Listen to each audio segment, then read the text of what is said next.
Bonjour à tous et bienvenue dans cette nouvelle vidéo. Aujourd'hui, nous allons découvrir ensemble la tâche 3 de l'épreuve d'expression orale du TCF Canada.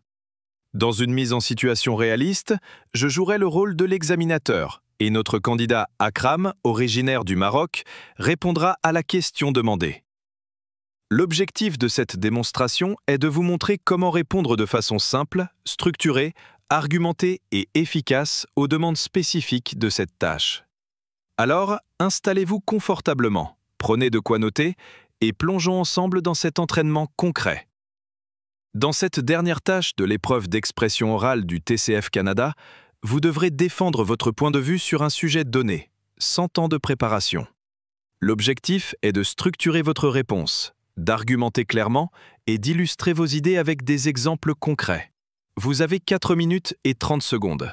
Alors, gérez bien votre temps pour exposer votre opinion de manière fluide, cohérente et convaincante. Est-ce que tout est clair? Oui, monsieur Alain, tout est clair. Parfait, je vous lis le sujet. De nos jours, beaucoup de personnes changent régulièrement de téléphone portable. Qu'en pensez-vous? Franchement, c'est un sujet qui nous concerne tous, parce qu'aujourd'hui, le téléphone portable est devenu un objet indispensable dans notre quotidien. On l'utilise pour tout: communiquer, travailler, se divertir, se repérer dans la ville, faire des paiements. Bref, il ne s'agit plus seulement d'un moyen de téléphoner. Alors, quand on parle du fait que beaucoup de personnes changent régulièrement de téléphone, c'est une réalité qu'on observe partout autour de nous. La question, c'est de savoir si c'est une bonne chose ou non. Et personnellement, je pense qu'il y a des aspects positifs, mais aussi de gros inconvénients. D'abord, il faut reconnaître pourquoi les gens changent de téléphone si souvent. La première raison, c'est la technologie qui évolue à une vitesse incroyable. Chaque année, les grandes marques sortent un nouveau modèle avec un meilleur appareil photo, une batterie plus performante, plus de mémoire ou encore des fonctionnalités innovantes comme l'intelligence artificielle intégrée. Forcément, ça donne envie d'acheter le dernier modèle. Beaucoup de personnes veulent rester à la mode, montrer qu'elles ont le smartphone le plus récent, et ça crée une forme de pression sociale. On a presque l'impression que garder un vieux téléphone est un signe de retard ou de négligence.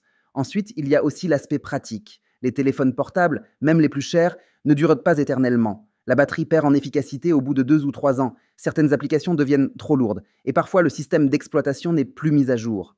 Résultat, les utilisateurs se sentent obligés de passer à un nouveau modèle, même si leur ancien téléphone fonctionne encore. On peut donc dire que ce changement régulier est aussi lié à une forme d'obsolescence programmée.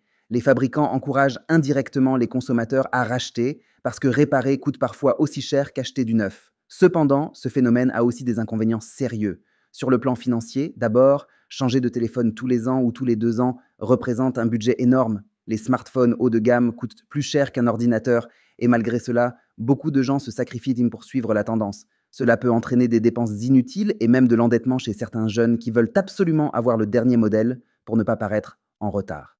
Il y a aussi un impact écologique qu'on ne peut pas ignorer. Chaque téléphone contient des métaux rares, comme le cobalt ou le lithium, extraits dans des conditions souvent difficiles et polluantes.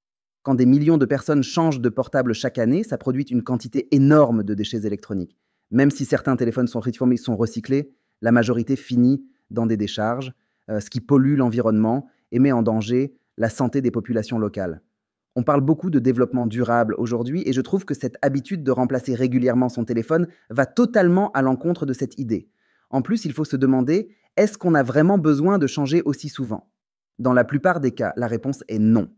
Pour envoyer des messages, utiliser les réseaux sociaux, prendre des photos ou écouter de la musique, un téléphone qui a 2 ou 3 ans reste parfaitement fonctionnel. On pourrait donc faire durer nos appareils beaucoup plus longtemps. Mais le marketing et la société de consommation nous poussent à penser que nouveau est forcément synonyme de meilleur. Cela dit, il ne faut pas non plus être totalement négatif. On peut reconnaître certains avantages dans le fait de renouveler régulièrement son téléphone. Par exemple, pour les personnes qui travaillent dans le numérique, la photo, la vidéo ou même les affaires, avoir un téléphone performant peut être un vrai outil de productivité. De plus, les nouveaux modèles intègrent souvent de meilleures protections pour les données, ce qui est important à une époque où les cyberattaques sont fréquentes. On peut donc dire que pour certains usages professionnels ou de sécurité, changer régulièrement peut avoir du sens.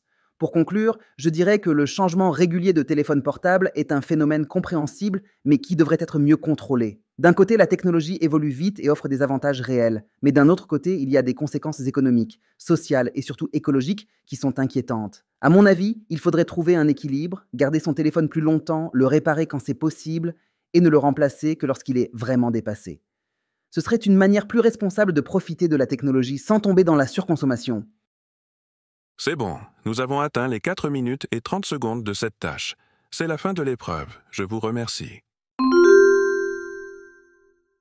Alors, comme nous l'avons remarqué, Akram a parfaitement structuré sa réponse. Elle a su exprimer clairement son opinion, l'argumenter avec logique et illustrer ses idées avec des exemples concrets. Sa prise de parole est fluide, convaincante et respecte le temps imparti. C'est exactement ce que l'on attend d'un candidat lors de la tâche 3 de l'expression orale du TCF Canada.